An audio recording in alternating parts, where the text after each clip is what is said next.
He agreed that placing the blame on an innocent person would be evil, a unanimous verdict, and on the 21st of February, Lord Matthews described the evidence against Campbell as overwhelming. Campbell remained emotionless during the hearing, and with no remorse, and a group of media outlets made a legal bid for the teenager to be publicly identified, arguing that this transparency was in the public interest. Campbell reappeared before Lord Matthews for his sentencing on the 21st of March. A consultant forensic psychologist and a social worker revealed that he had since confessed to the crime in detail. Aaron had told them that he was quite satisfied with the murder, and it took everything to stop laughing during points of the trial.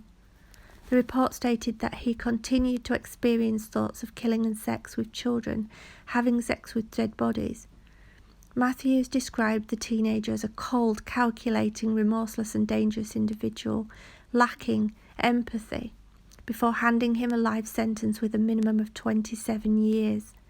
The judge stated that this term would be higher for an adult, but observed his age and the rehabilitation factors involved.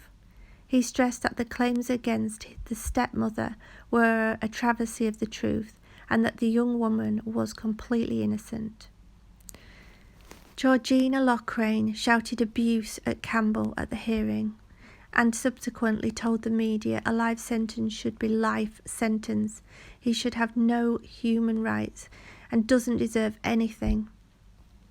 On the 10th of September 2019, Aaron Campbell successfully appealed his sentence, reducing the minimum term from 27 to 24 years. Significant media attention in the United Kingdom.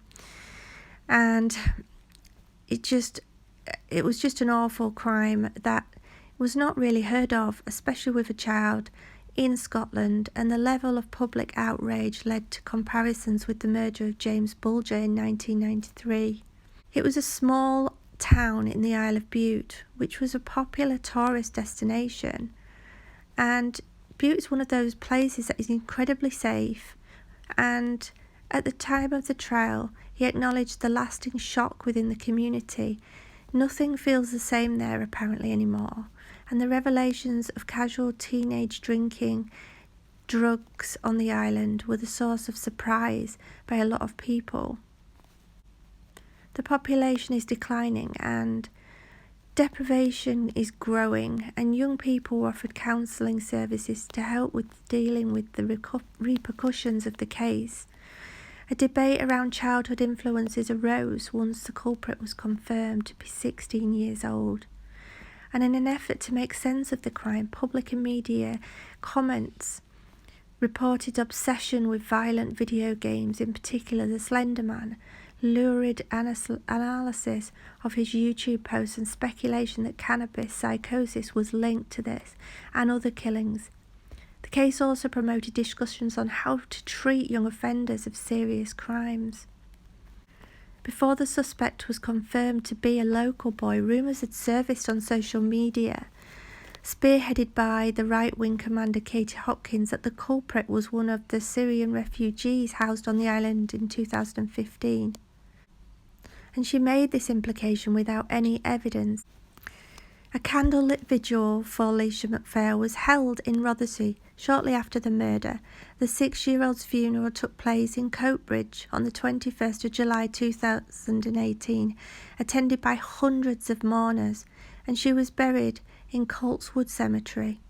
A pink memorial bench was unveiled on the Rothesay Promenade, and on the 20th of June, nearby a year from her death, MacPhail's primary school opened a playhouse built in the memory, decorated with artwork designed by the pupils. It was funded with $22,000 donated by the public. Alicia MacPhail's family attended a memorial service at the school that included a song and poem written by Alicia.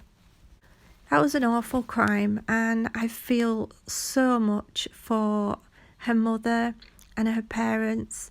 You know, that was a safe community. It was somewhere you could feel that you could leave your doors unlocked.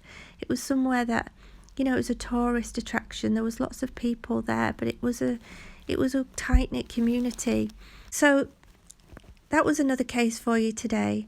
I hope you enjoyed that. I mean, no disrespect to anybody involved. All the information that I gained from this case is all compiled from the internet. Thank you for listening, and I'll be back with you again soon, guys. Bye.